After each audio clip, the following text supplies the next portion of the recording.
साक्षात मंत्रशिष्य पलटि ठाकुर ब्रह्मचर्य दीक्षा दीक्षित करते से कथाटी आज मन पड़ जापण भितर अनेक ए संपर्क में जानी 1934 मसीहार कथा खड़कुसुम आश्रम श्री श्री ठाकुर स्थूल जो पहुंची आश्रम अध्यक्ष थे चिदानंद महाराज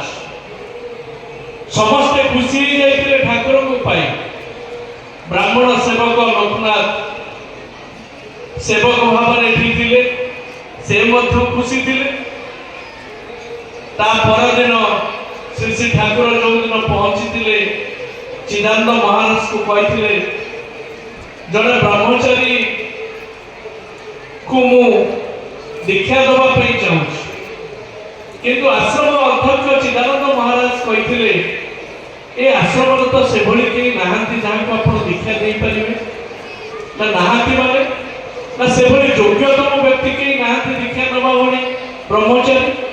ना कहीं से जो ब्राह्मण सेवक जी रोषेईवास पाचक भाव में सेवा कर ना से कौन योग्य से तो पाठ पढ़ी ना एवं बोका रकम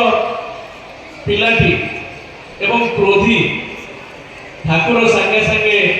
रागी जाइए चिदानंद महाराज के ऊपर एवं ठाकुर कही तमें कौन अधिक गुरु को अधिक गुरुगिरी करने चाह मुझे दीक्षा देवी किंतु जो चिदानंद महाराज खबर देले चिदानंद महाराज भाभी से खुशी किंतु ये घटना पूर्व ठाकुर नथिबा समय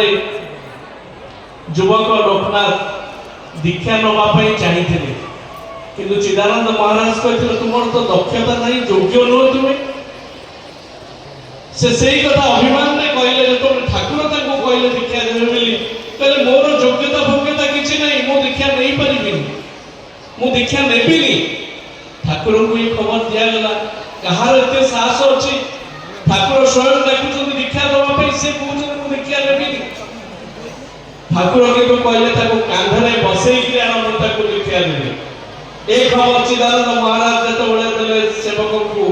जे आपन को कांधे की नहीं आम जीव आपन को दीक्षा दबू से समय से दौड़ी जाइए ठाकुर पाखक एवं दीक्षा नहीं यही आम ठाकुर जहाँ को से भल पाती कोड़े नवाई सब व्यवस्था से दीक्षा देते मंत्र शिष्य करते मुझे विषय आलोचना करनी अनेक कहानी रही तेणु आम ठाकुर अच्छा एवं आमको परिचालना कर जहाँ डाकरा समस्ते आज सार्वभौम भक्त सम्मेलन क्षेत्र में एकाठी आमर समाज में गोटे स्वतंत्र परिचय रही आम ठाकुर शिष्य ठाकुर भक्त एवं कही रखा चाहूँगी आज दिन में कुंभ सदृश यही भक्त सम्मेलन पीठ में आम कि भाव में आम गुरु महिमा को आचरण द्वारा धर्म प्रचार करवा ताही आज दिन में अवलंबनीय ताही आज दिवस संकल्प नबार बेड़ा आसी